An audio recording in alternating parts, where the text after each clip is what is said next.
True Beauty, c'est un drama qui a énormément fait parler. Certains l'ont trouvé trop léger, beaucoup trop cliché, mais il a aussi été adoré par énormément de gens, énormément de fans à travers le monde entier. On en a entendu parler de partout sur TikTok, sur tous les réseaux sociaux, surtout populaire chez les adolescents et les jeunes adultes, je dirais. Même certains parents se sont mis à regarder True Beauty pour vous donner l'ampleur du phénomène qu'a été True Beauty sur le monde des K-dramas. Il a été classé numéro 1 par Forbes en 2021 et présent dans plusieurs classements internationaux. Le K-drama True Beauty, qui à la base était un webtoon, je le rappelle, a également été décliné en animé de 2 saisons, mais encore plus surprenant, il y a une adaptation japonaise de True Beauty qui existe sous forme de film, et ça c'est vraiment passé inaperçu. J'ai l'impression que peu de gens sont au courant, mais c'est bel et bien vrai. Donc True Beauty n'est clairement pas juste un petit drama adolescent sans impact, il a eu un impact sur quand même le monde des K-dramas. Alors aujourd'hui on va parler de la vraie vérité derrière True Beauty, et vous allez le voir, c'est pas une vérité sombre, il n'y a pas trop de secrets. On va juste parler un petit peu des backstage, on va parler des petites polémiques qu'il y a eu autour du drama, de l'impact que ça a eu sur les gens. On va voir surtout pourquoi il a autant marché ce drama, comment il a été pensé, ce qu'il a provoqué dans la vraie vie. Parce que c'est vrai que True Beauty de premier abord c'est un drama très simple, il invente rien de nouveau au genre, et pourtant il a su fonctionner.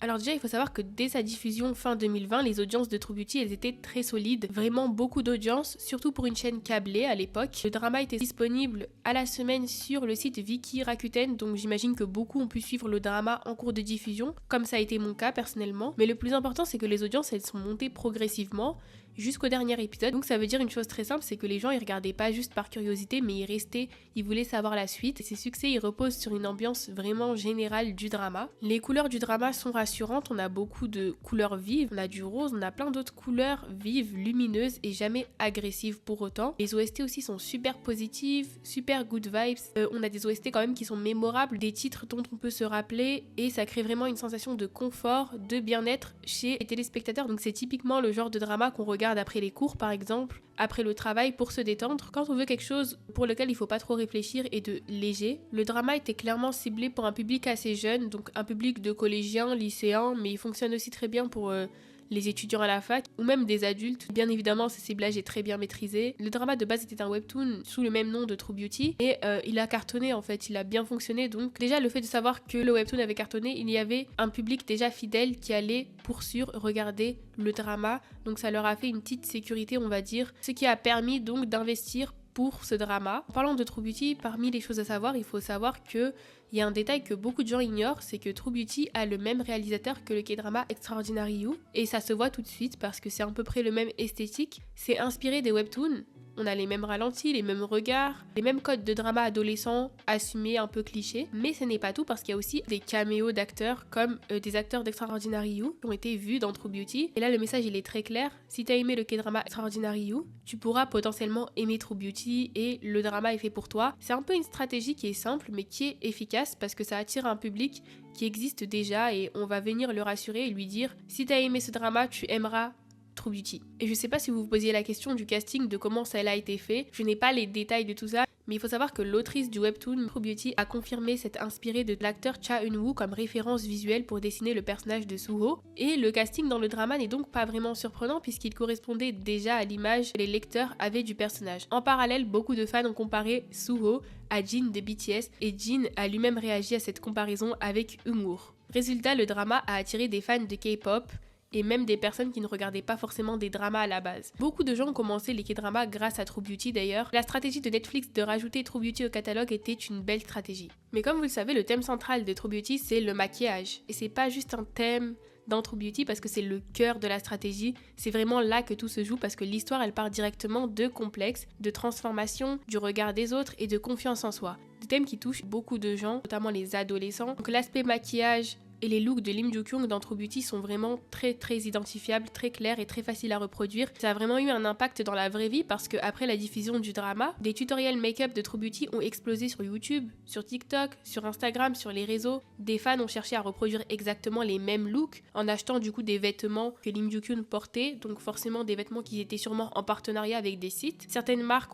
ont vu leur popularité du coup augmenter, des marques comme Colorgram par exemple qui ont été notamment associées à l'esthétique du drama True Beauty Beauty en vendant des lip tints, des palettes, des produits colorés, faciles d'accès et parfaitement adaptés au public jeune. En marketing, c'est extrêmement puissant. Les fans n'achètent pas juste un produit, ils vont acheter ce look par exemple parce que Lim Jo-kyun l'a porté ou parce qu'elle portait ce maquillage et forcément ça fait plus de ventes et ça pousse à la consommation. Bien que True Beauty soit tout beau tout rose comme drama, c'est vraiment un beau drama avec un esthétique très appréciable. True Beauty n'a pas échappé aux polémiques, malheureusement rien de grave, mais la série a été critiquée pour des placements de produits jugés trop visibles, notamment des marques chinoises. Certains spectateurs se sont plaints et ont dit avoir l'impression de regarder une publicité déguisée. Mais en plus du drama, le webtoon avait déjà été aussi critiqué pour s'être inspiré visuellement de célébrités sans autorisation explicite. C'est-à-dire que la personne qui dessinait le webtoon se serait inspirée de stars, beaucoup de stars de K-pop, et du coup les gens avaient questionné le fait de s'inspirer de célébrités visuellement sans autorisation explicite. Mais chaque polémique fait le même effet car il y a beaucoup de discussions en ligne, énormément de partage et encore plus de visibilité pour le drama. Donc on peut dire clairement que True Beauty n'est pas juste un drama car, comme dit précédemment, on a eu un animé de True Beauty, une adaptation japonaise en film de True Beauty est sortie. Comme pour beaucoup de dramas, des OST sont sortis et beaucoup de gens ont acheté des coffrets True Beauty avec les OST et les petits goodies. On a eu une énorme présence sur les réseaux sociaux aussi de True Beauty avec Webtoon et j'en passe. Donc franchement, on peut pas dire que True Beauty n'a pas fait parler. Et concernant True Beauty, ce drama avait tellement fait parler à l'époque que beaucoup de fans voulaient une saison 2 car ils n'étaient pas contents du choix final de Lim Jo-kyung. J'ai une très très mauvaise nouvelle pour tous les fans qui espéraient encore qu'il y ait une saison 2. Rien n'a été confirmé.